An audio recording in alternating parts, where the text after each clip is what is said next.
shono lita biftu tiran nimulati kuno kuno elo apa bora ya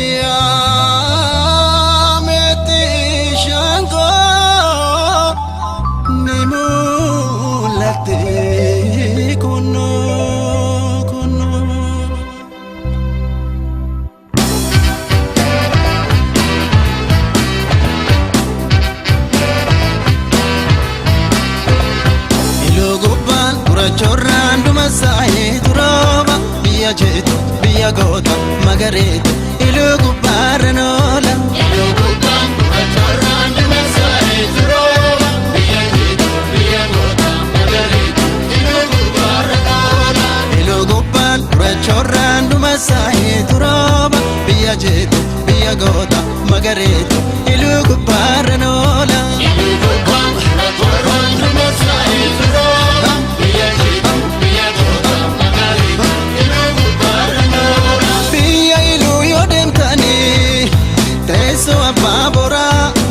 dada biya dama biya ya yoda watan biya ya yoda watan biya ya yoda watan biya ilu yodem tani te sabaga machis biya hayu oromota biya romo da watani biya romo da watan biya romo da watan biya ilu yodem tani biya magaritu biya loni biya buna biya mato da watani biya mato da watan biya mato da watan biya ilu yodem tani biya botin dura teso godatani sera tumatani biya sena biya gota biya gore da watan biya gore da watan biya gore da watan hum aham hum aham hum aham hum aham hum aham hum aham hum aham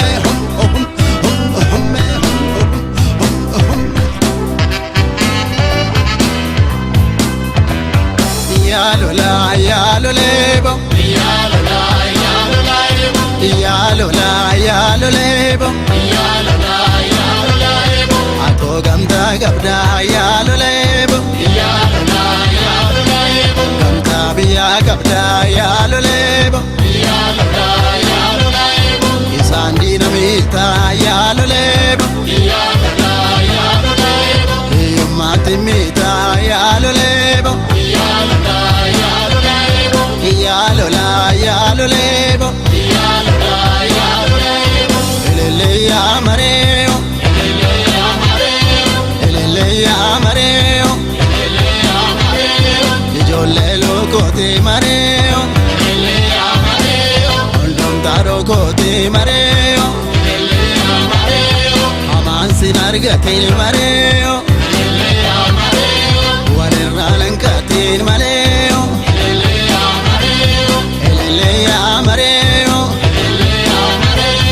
Angalera yo begdabeye Angalera yo begdabeye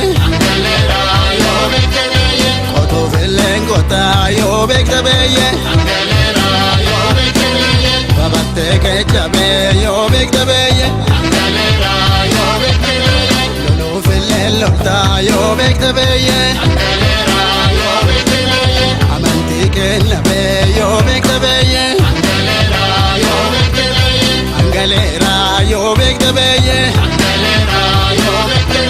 Reba rebe, reba rebe, reba reba rebe reba rebe anan saya ogoleto madalukna mogoleto anan saya ogoleto madalukna mogoleto reba rebe reba rebe reba rebe reba rebe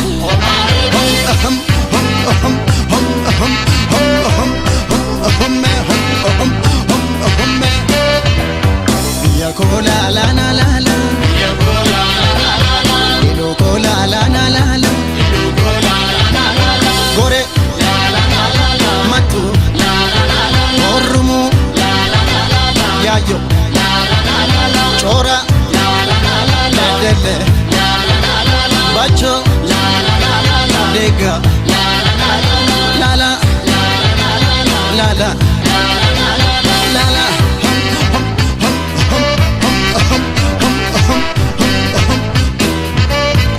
ya kola la la la la ya kola la la la ya kola la la la la ya kola la la la gachi la la la no no la la la dambi la la la no pa la la la bure la la la didu la la la uka la la la chawaka la la la goracha la la la la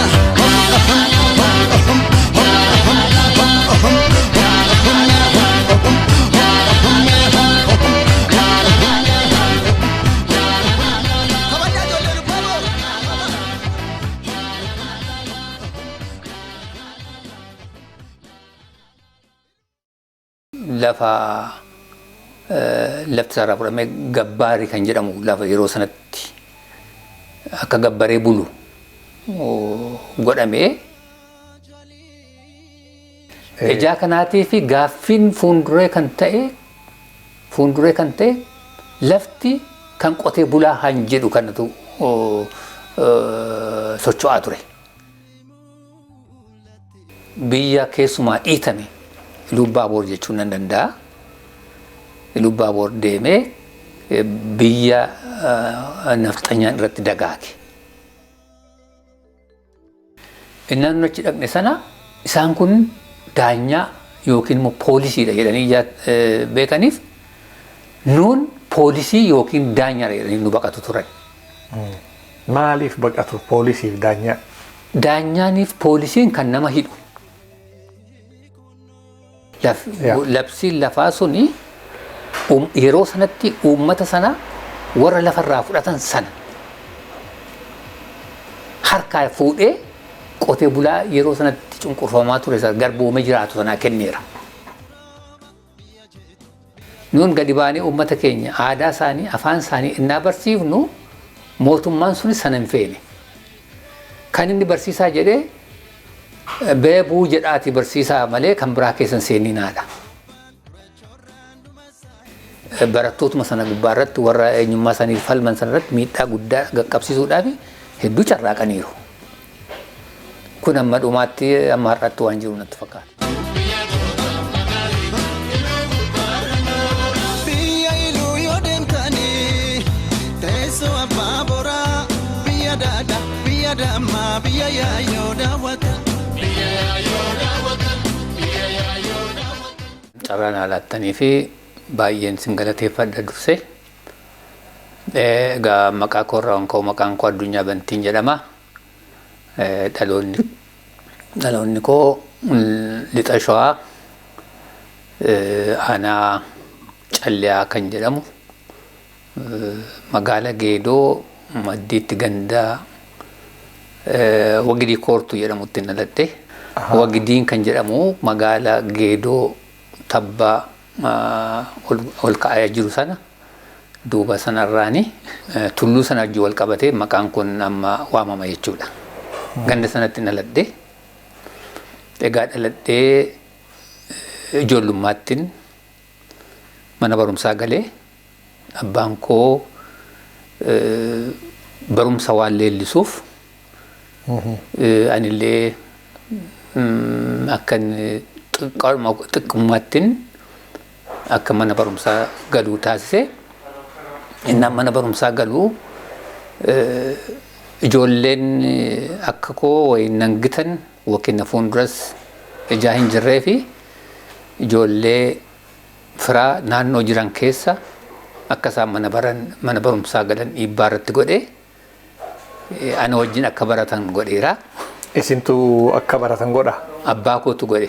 Abbaan koo akka ijoolleen na faana baratan maaliif ani kophaa koo ta'ee mana barumsaa galu waan natti ulfaatuuf ijoollummaatti waan hin galeef ijoolleen ollaa jiranis akka mana barumsaa galan dhiibbaa irratti godhee warra isaanii innaa sanatti warra isaanii sana waa'ee faayidaa barumsaa amma kanatti baay'een beekan ture.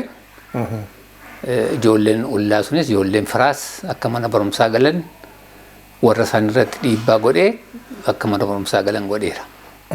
Akkamitti faayidaa barumsaa san beekuu dhabanii warri kun abbaan keessan ammoo faayidaa barumsaa san argatanii isin akka achi galtan godhan? Isin dura hoo obboleeyyan keessan yookiin ijoolleen isin dura jiranii abbaan keessan hoo akkamitti carraa san argachuu danda'an? Sirriitti nu ibsaame haala naannoo san jiru barumsi naannoo sanitti dhiyeennatti manni barumsaa jiramu akkamii? Waan gaarii na gaafattee dhugaatti dhugumaa yeroo sana naannoo sanatti namni yeroo sanatti afaan Amaariffaatiin barreessuuf dubbisuu kan danda'u abbaa koo qofaadha naannoo sana keessa. Abbaan koo immoo ijoollummaa isaatti abbaan isaa waan irraa du'ee fi mana abbaa buddeenaatti guddate. Warri abbaa buddeenaa dhiibbaa irratti waan gochaa turaniif achi gara magaalaatti baqatee magaala taa'eetu namatti maxxanee mana barumsaa gale. Mana barumsaa galee barumsa hamma xiqqaa barate. Hamma xiqqaa baratee barreessuu fi dubbisuu danda'e. Barreessuuf dubbisuu waan danda'uu fi isaa olitti immoo namni isa gargaaru ijaa hin jirreef abbaan isaa ijoollummaatti waan irraa du'eef deebi'ee ganda abbaa buddeena isaatti galuu danda'eera. Gaafa mana abbaa buddeenaa isaatti deebi'ee galu abbaan buddeenaa isaas immoo egaa akka fedhii isaatti waan hin qabannee fi qabeenya abbaa isaa immoo ijoollummaatti irraa du'e sana warri wasiilonni isaa qabatanii waan isa immoo ofirratti maxxansineef achi maxxanee booddee garuma mana abbaa buddeenaatti deebi'ee achitti guddate. Nama achi keessatti innaa guddatee jiraatu nama barreessuuf dubbisuu danda'u ture. Hawwiinsaa oon ijoollee horadhee ijoollee koo mana barumsaa galcheetan barsiisa kan jedhu mataa keessaa nama qabu ture. Bakka ofii dhaqqabuu qaba. Iddoo hanqate sanatti ofitti ijoollee isaa itti guutuudhaa fi fedhii nama qabu ture. Nama akka kanatti kaka'umsa qabu ture. Kanarraa kan ka'eeni ana kan dhaladhee amma danda'ee miillaan deemee mana barumsaa deemee galuu danda'a jedhutti manni keenya manni warri kooti magaalarraa akka kiiloo 7 fagaata ture. Achirraa deemee mana barumsaa deemee galuu danda'a mucaan kun amma jedhutti na eegaa ture. Sa'a tokkoo fi wayii jechuudha. Sa'a tokkodha. Sa'a tokko wayii deemsisa garuu sa'a tokko deemnamni ijoollummaadhaan ijaa fiignuu fi amma sa'a tokkotti deemneetudha kan mana barumsaa geenyee achuma oolleetu galla. Egaa kanarraan kan ka'ee mana barumsaatti na galchee mana barumsaa yeroo sanatti Dajjaas Macaacaa mana barumsaa Dajjaas Macaacaa jedhama. Kutaa 1-8tti ture. Egaa amma achi carraa mana barumsaa sana argadhee achitti baruu danda'eera. Isaa booddee manni barumsaa ittaanaan kan jiru Amboodha. Osoo gara Amboo isin deemin dura sababa isin kophaa mana barumsaa akka hin baranne barbaadameef ijoollee firaa fi namoota naannoo san jiru ijoollee akka baratan dhiibbaa itti godhanii kakaasaa turanii isin waliin barataa turanii warri isin waliin barate suni isin waliin barataa ture itti fufe moo achitti hafe? Kan si dinqu namni achitti hafe hin jiru. Kan ijoolleen innaa sana baratan hundumtuu sadarkaa guddaarra ga'aniiru amma PhD isaaniitti amma Profeesararra iyyuu ga'aniiru. Maqaa dha'uu hin danda'amaa jara kana? Amma Nabsiisaa Maaruu Dooktar Profeesar Insarmuu Qalbeessaa nama jedhamu isaatu calqaba loon biraa qabeetu mana barumsaa galche. Warri isaa qabeeyyii horiiti turanii horii tiksiifachuu barbaadu malee mana barumsaa galee akka baratuun fedhan ture. Nama kanaa mucaa kanaa abbaan isaa loon tiksuu malee mana barumsaatti hin galchuudhe abbaa kooti baay'ee morme. Mormee kutabbaa kooti mucaan kun hin barata malee jedhee abbaan gaafa mucaa qe'ee tambisuuti mucaa iddoo loon tiskutti ennaan dhaqu loon biraa ari'ate ture. Loon biraa tiskuu ijaan dandeenyee fi tikana dhoowweeraa ani nan baradha malee loon tiskuu hin danda'u jedhee mucaanis gaafa warratti ka'uuti jarri dirqama gadhiisanii mana barumsaa baratee gurbaan kuni hamma waggaa 3 kana fuuldura Nabsiisaa Maaruu tasa du'e nama PhD botanistii ture. Botanistii calqabaatiyyuudha. 4 kiiloo keessatti egaa amma lubbuudhaan darbee nama kana kan barsiisuu danda'e innillee yoo argitee seenaa kana yeroo tokko dubbateera. Innaa haala akkasii keessa darbanii baratanii ijoolleen egaa isaa alattis immoo warri biraas jiru. Warri biraas immoo ijoollee wasiilan isaas sadarkaa guddaarra baratanii kan ga'an jiru. Haala akkasii ture jechuudha. Innaa kanaan kan ka'e manni barumsaan duratti bakka geedoodhuma qofaadha ture kan ture. Achumatti ijoolleen naannoo sana keessa jiran hundumtuu booda warrumti hin baranne illee nu arganii mana barumsaa galanii namni naannoo sana tun baratiin hafee hin jiru yeroo ammaa kana.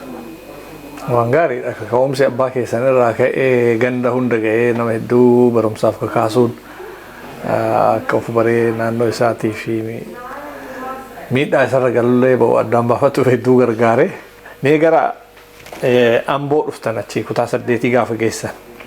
Kutaa 8 akkuma xumureeni egaa daa'imummaatti yeroo sana nama waggaa 14 nan ta'a.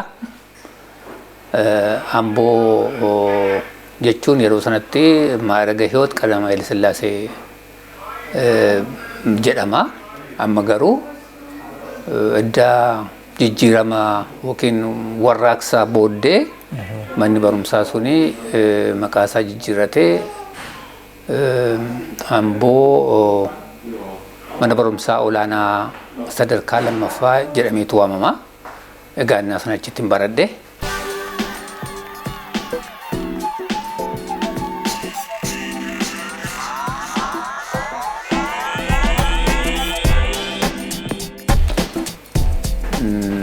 Egaa barumsi koo akka kanatti achitti bara 1961 akka lakkoofsa biyya sanaatti amma 1965tti achitti baradhee xumure. Akka biyya saniitti? Akka biyya saniitti. Okay. Gamma sanatti achumatti baradhee barumsa koo xumure jechuudha. Silaa barumsa akka barattaniifuu daa'imummaan isin galchanii waan maatii horadhuu dhiibbaan isin irra hin turre.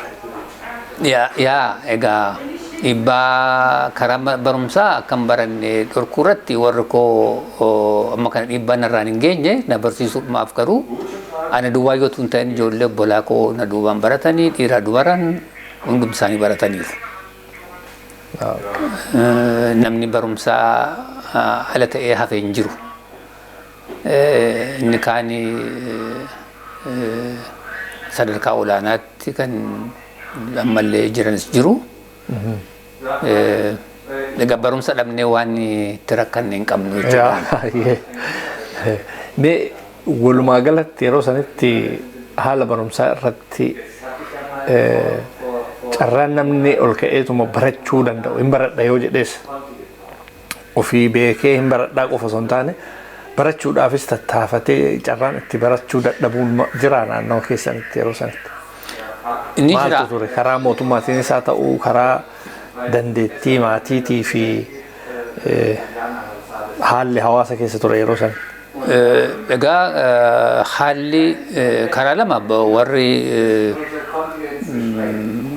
warri naannoo keessa naasna jiranii carraa waa'ee barumsaa kanaa gadi fageenyaan waan hubannaa hin qabanis.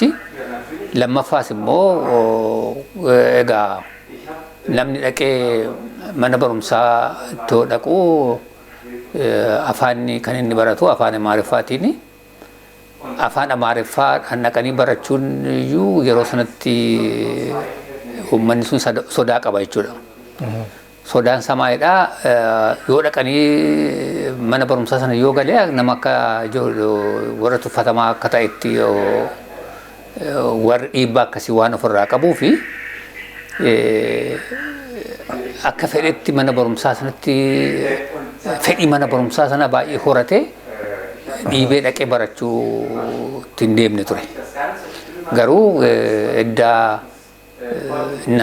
dhaloota koo sana keessatti akka ammasiin jedhe kanaan namni hundumtuu argee naannoon sun argee kan barate jiru warri magaalatti dhiyoo akkasumatti marfamanii jiran kun egaa carraa akkasii argatanii kan baratan malee amma kanatti fagoo hin jiran ture. Mana barumsaatti hoo dhiibbaan jira? Mana barumsaatti dhiibbaan hin jira. Dhiibbaan kan inni jiru afaan kanaan innaati afaan Oromoo dubbattu sitti kolfu.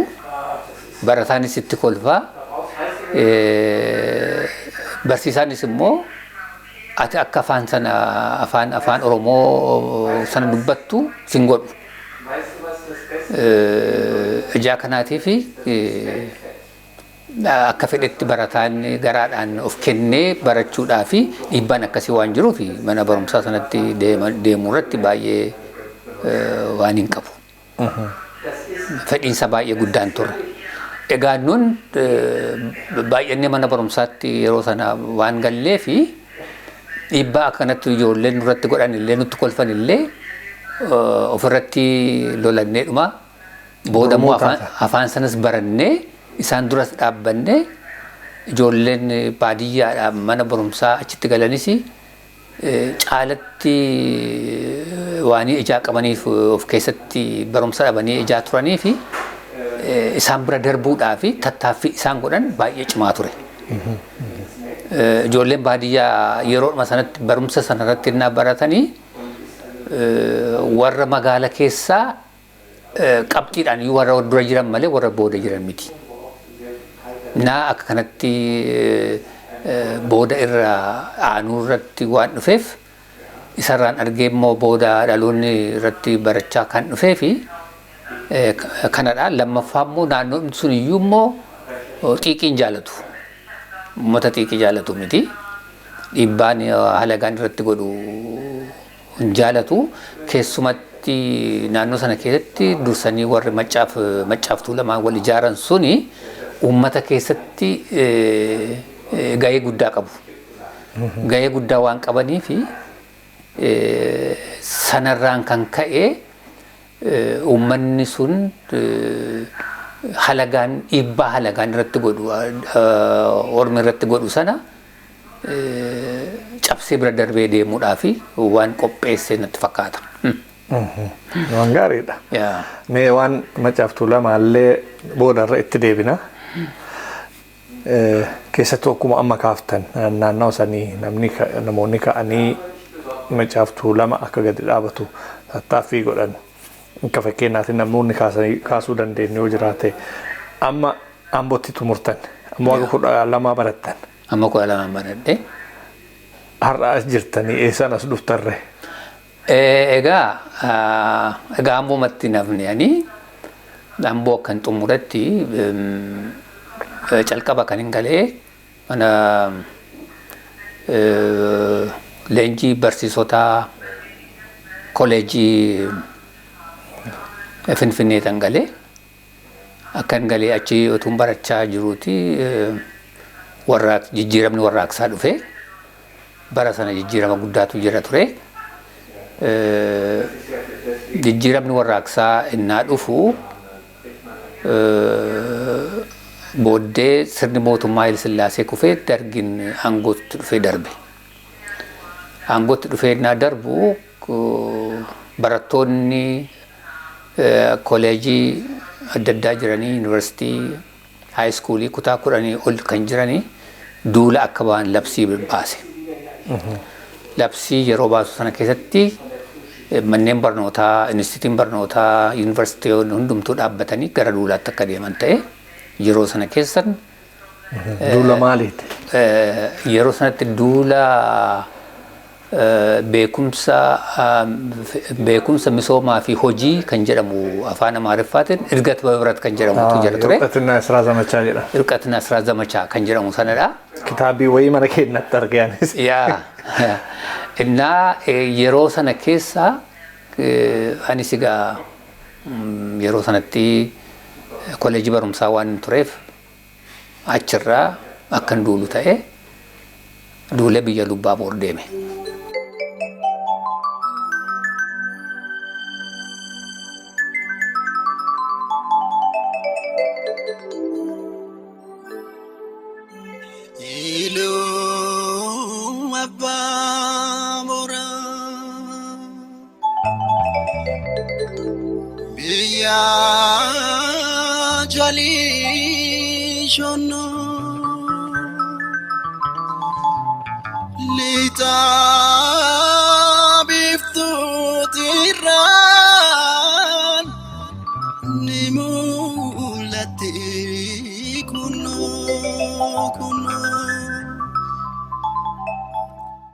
Isin barsiisuuf deemtan. Warran baratin barsiisuuf deemtan. Malee duula qawwee qabatanii lolanii miti. Duula qawwee qabatanii deeman miti. Garuu duula qawwee qabatee deemu caala. Yaa. Suni gaariidhaa iyyuu miree haala saniin duuluun suni keessattuu gara uummata keenya barsiisuu irratti bu'aa wayii hin buufne laata. Bu'aa guddaa buuseera. Akka kootti sitti himaa ani gaa innaan mana barumsaa sadarkaa olaanaa lammaffaa baradhu sochiin barnootaa cimaa ture. Sochii barnootaa sana keessattis immoo gahee guddaa qabna. Lafti kan qotee bulaa haa ta'u kan jedhu dhaadannootu jira.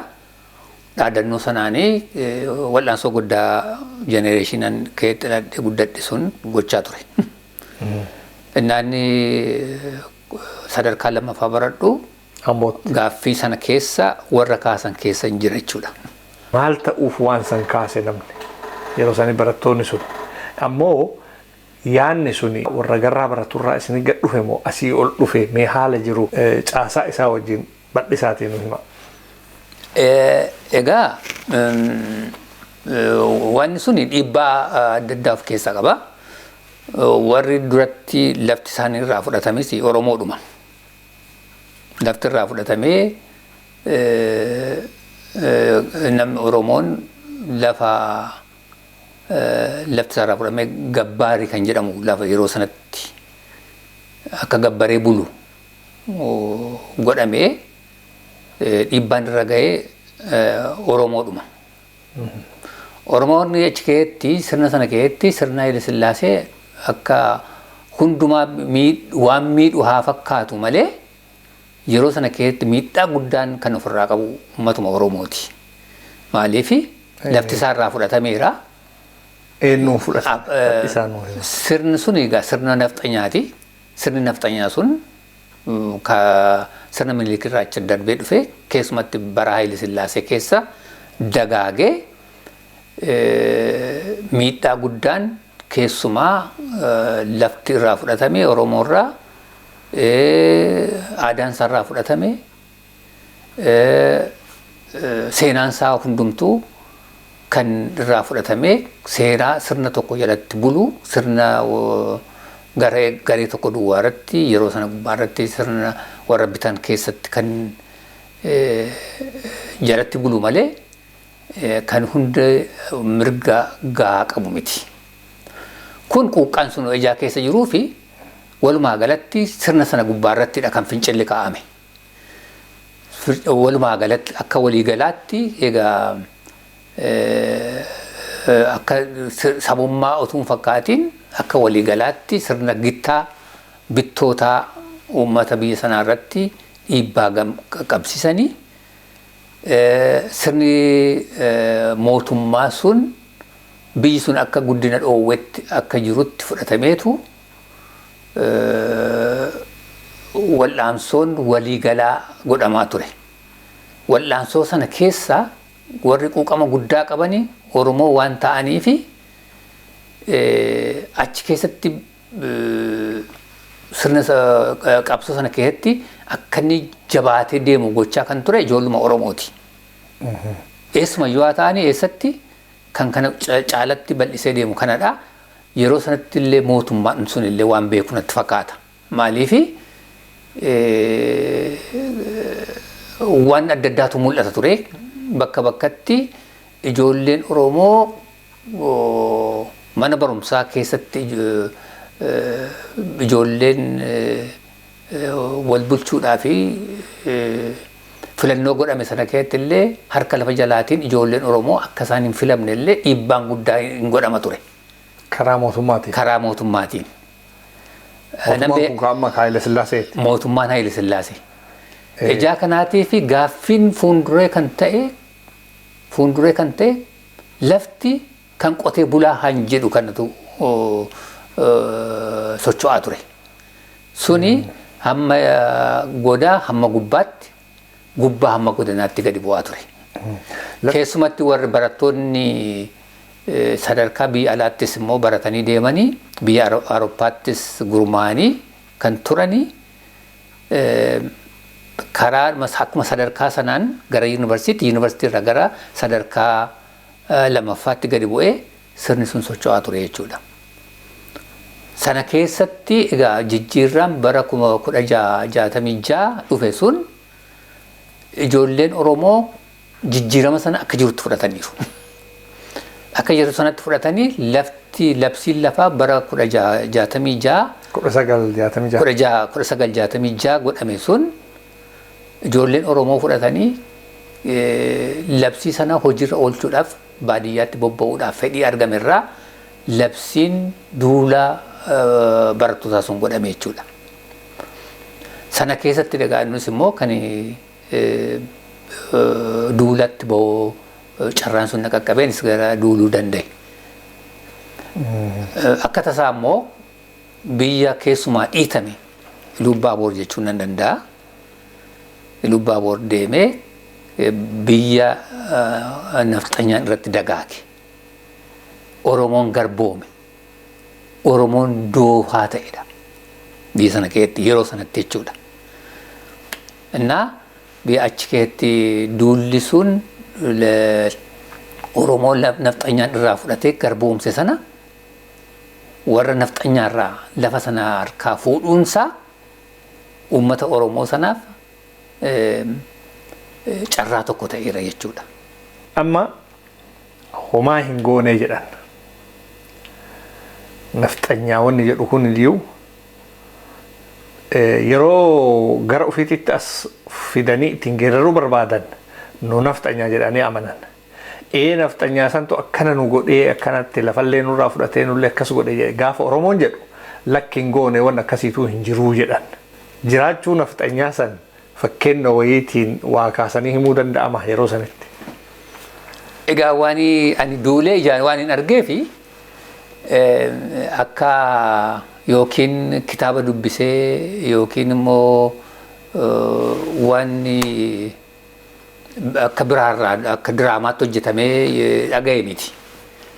Ani dhaqee irratti duulee uummata sana waan argeefidha. Kan biraa kan si dinqu egaa gara duula kanatti yoo dhufnu Lubbaaboor uumamaan biyya bareedduudha. Biyya lalistuudha. Biyya dammaati, biyya bunaati, biyya hundaa qabduudha. bosonaan uwwifamtee kan jirtu bosona keessa immoo lubbu qabeeyyii hedduutu jira baay'ee kan nama gammachiisu lafuma isaa yoo ilaaltu sitti toludha. Garuu gadi fuutee uummata sana keessa jiraatte dhaloonni isaa du'aadha. Innaan achi dhaqe san. Maaliif warri irra keessa jiran warra abbaa qabeenyaa, warra abbaa lafaa, warra nafxanyootaati.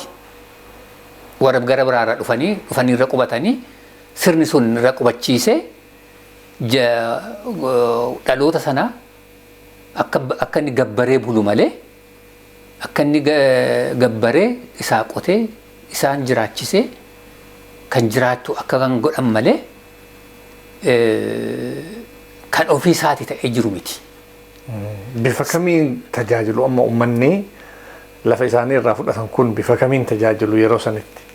Bifa baay'eedhaan kan isaan tajaajilaa turanii. Waan akkasii soo irboo maalii jedhan kun maali wayitiisanii? Hin qochisiifatu. Qochisiisaniitu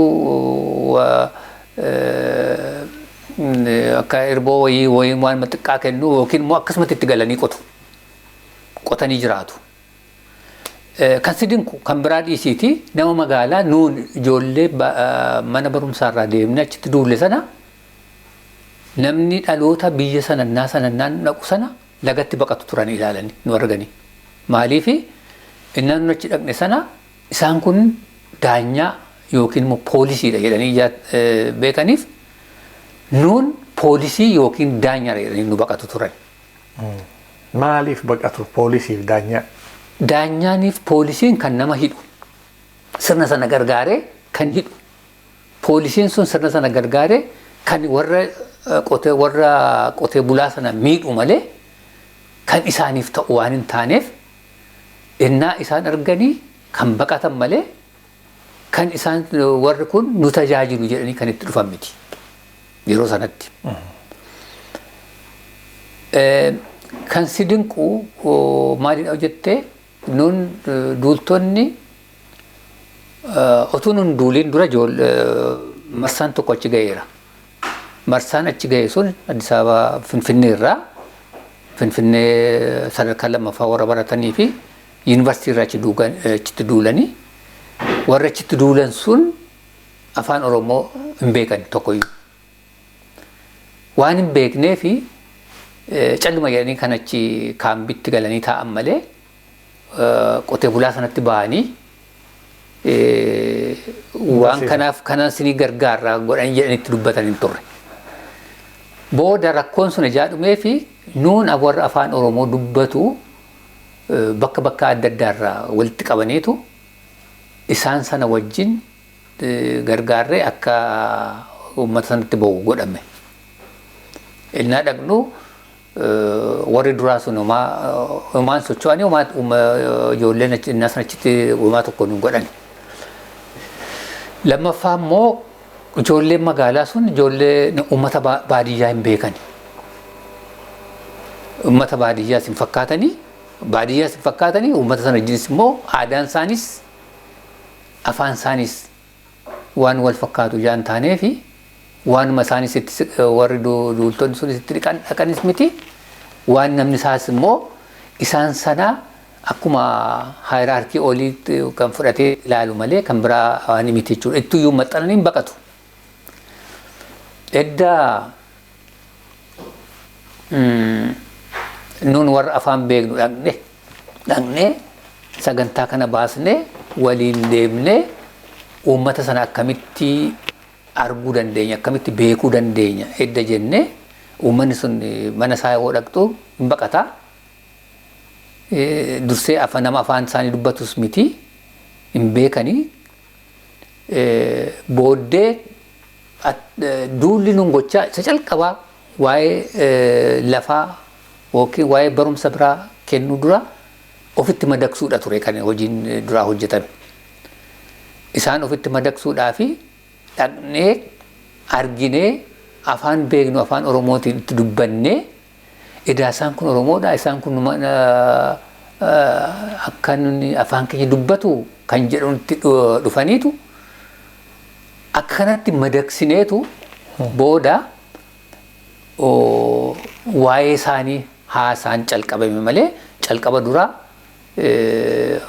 warroonni qote bulaa kun nutti madaqanii warra barattoota duula dhaqne sanatti irraa fagaatu malee itti dhiyaatan hin turre.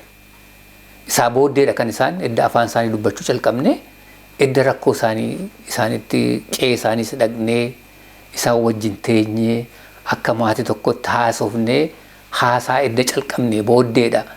Ida isaan kun nama jaalatu, isaan kun nama nidhanii, isaan kun namatti hin bu'anii jedhanii maxxanuu calqaban malee hamma kanatti iyyuu kan fagaatan ture jechuudha. Uummanni sun manni barumsaa hin jiru, namni barate hin jiru ture. Keessumatti aanaan itti dhaqee deeme sana namni barate hin jiru. Namni Lubaabor aanaa kan inni itti duulee deeme, aanaa Daarimuu kan jedhamu tokko ittiin deeme.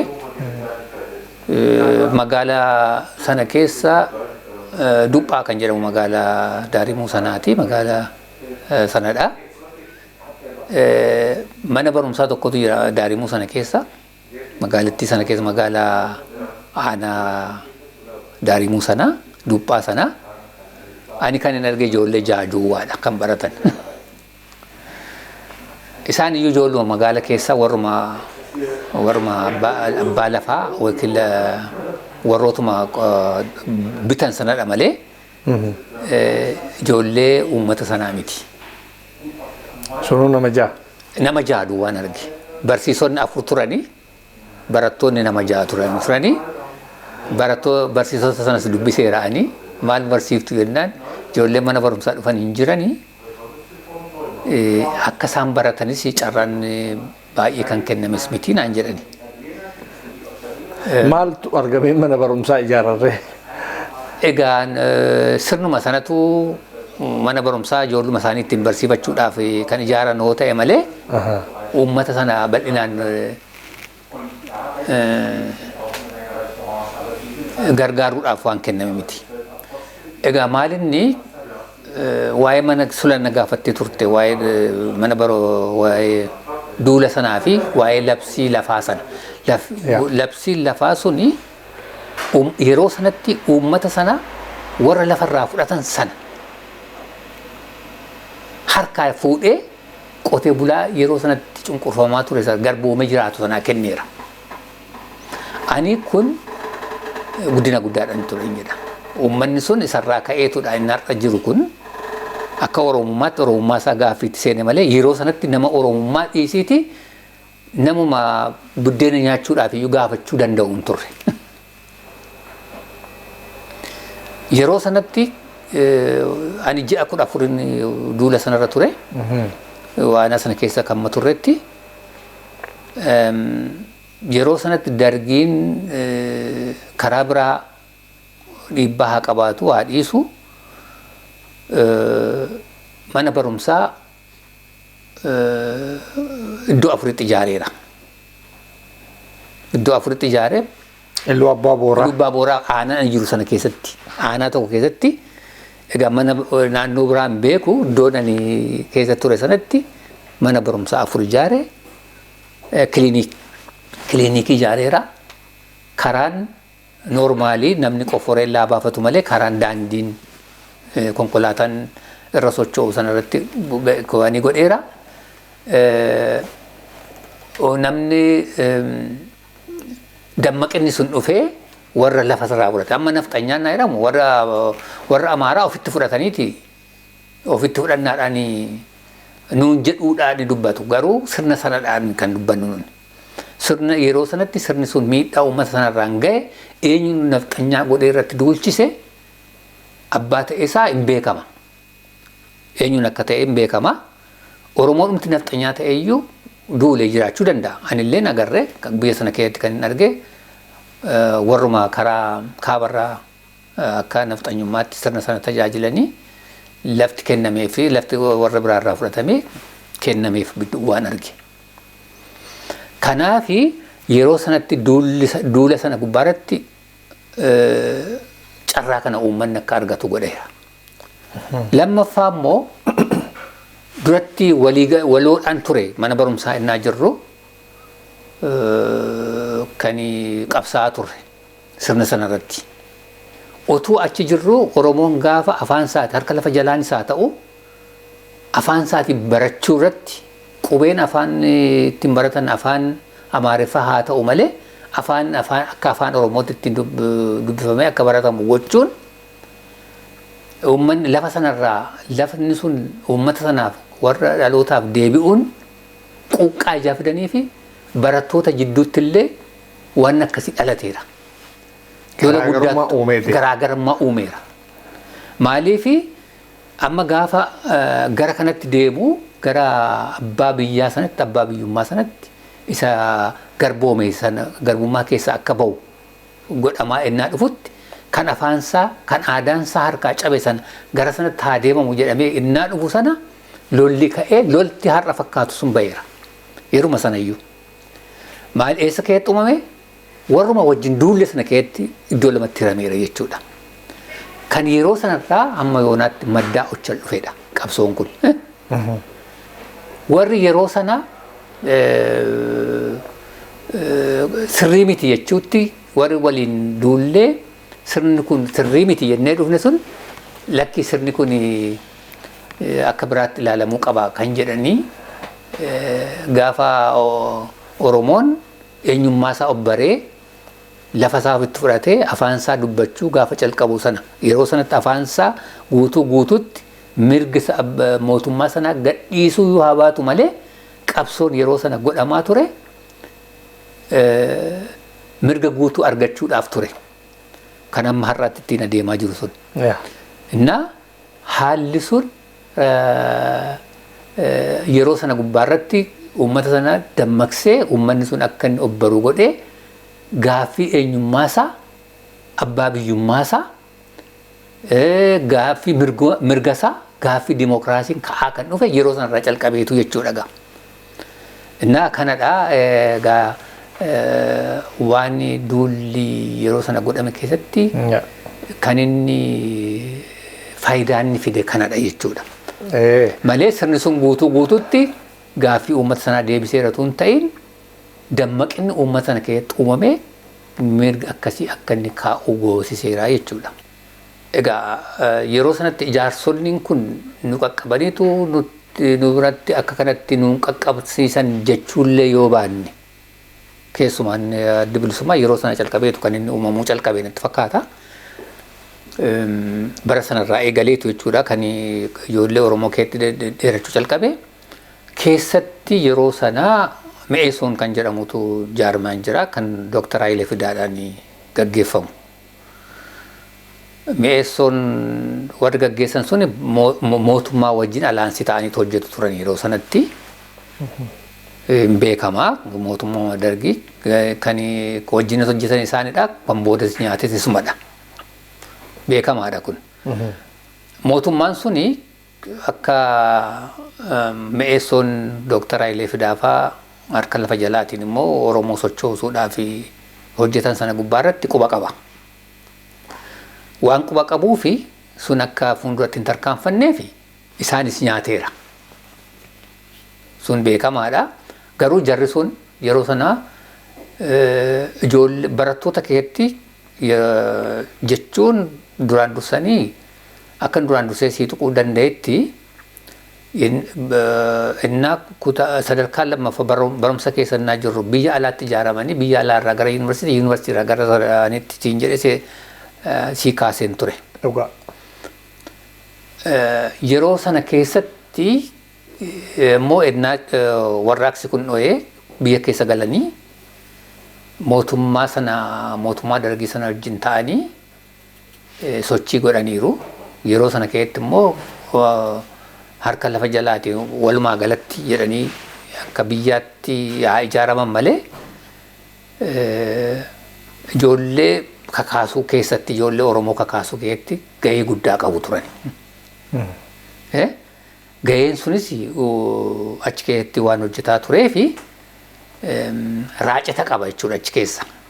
Raaceta waan qabuufi akka ijaarsaatti sochiin sun booda immoo warra adda bilisummaa Oromootiin waan jedhan sana wajjin wal qabatanii isaanis karaa isaanii isaan kun karaa kanaan adeemsa san keessatti dadammaqni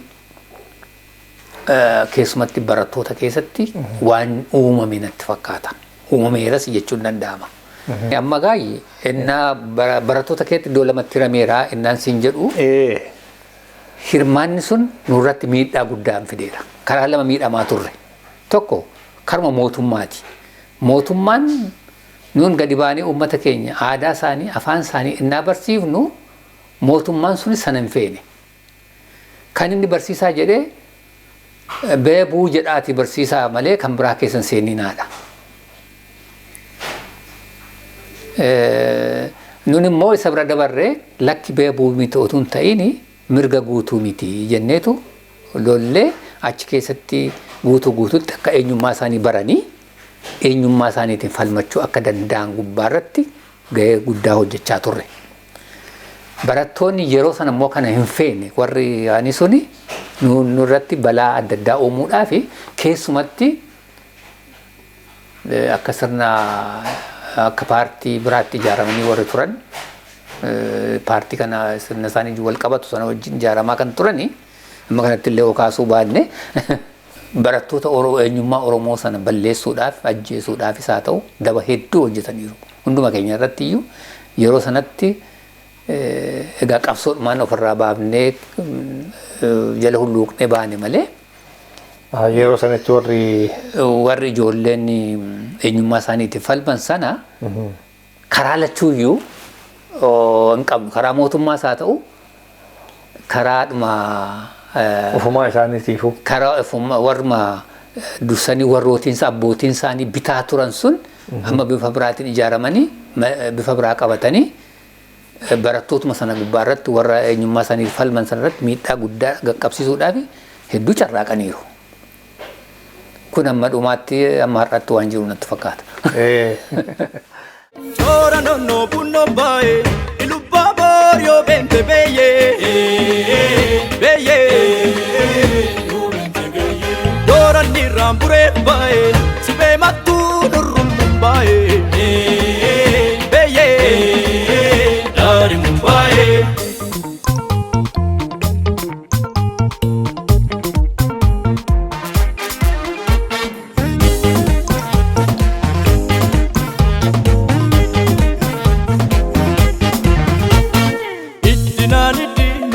kormako mal magana tantari sirbinan sirbi maleya damako mal magana kabari durale sayambora ya kormako goticho bari dule anindan joru fu suma ayantuti mitkintole ilubabor bardi bora je sanfachuma kora ilubabor bardi bora ajje sanfachuma Ora Malia Bania Kilole Sirbi Male Ora Malia Bania Kilole Sirbi Male Ora Malia Bania Kilole Sirbi Male Ora Malia Bania Kilole Sirbi Male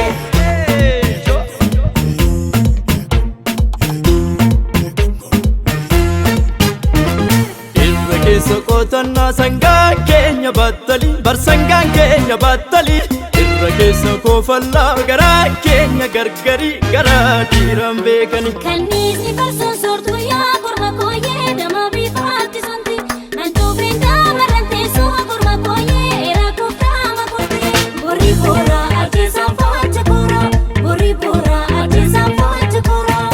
Abbaan koo duruu jagnaa saglii lunnan buudhani afaan kee duroo dammaa. Afange duro damma maso gitta chumani Abban ko duru jagna sakli nunnam budani Afange duro damma maso gitta chumani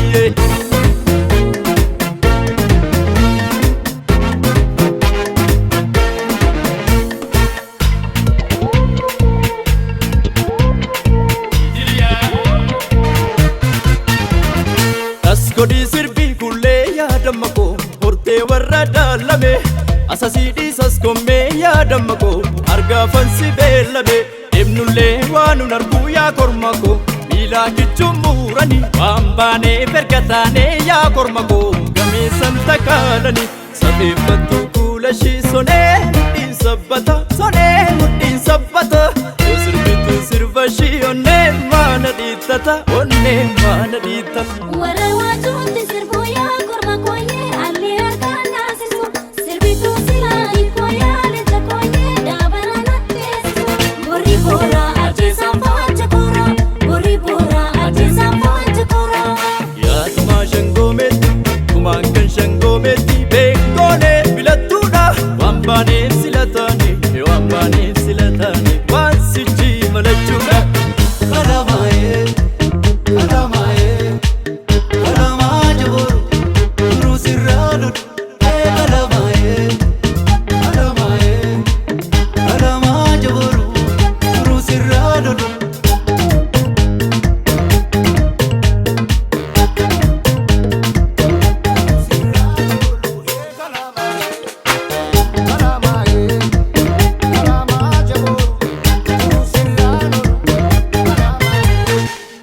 Babbeessa kee jalaa hoora isaa budduuffatu dargaggeessa kee jalaa dhiirri lama dubbatu maddaa keessa kaatanii maqaa gurreen geeraru gabbatamuun nuftarii jaallataan garaaniru abiddee korma goolee kan qaroon diddiimatu argitatu kommalee korma dhugaa boorratu abiddee korma goolee kan qaroon diddiimatu argitatu kommalee korma dhugaa boorratu ijaareen kabaa kabaa doggiin gaaddisaam duruu andeemee nagaa nagaa shakkee koorirraa tolu saana baa jiru dhatte sanbatee narraa fudhu ana baa jiru ta'ee wambadee barbaadadhu eetiriyaa eetiriyaa eetiriyaa eetiriyaa.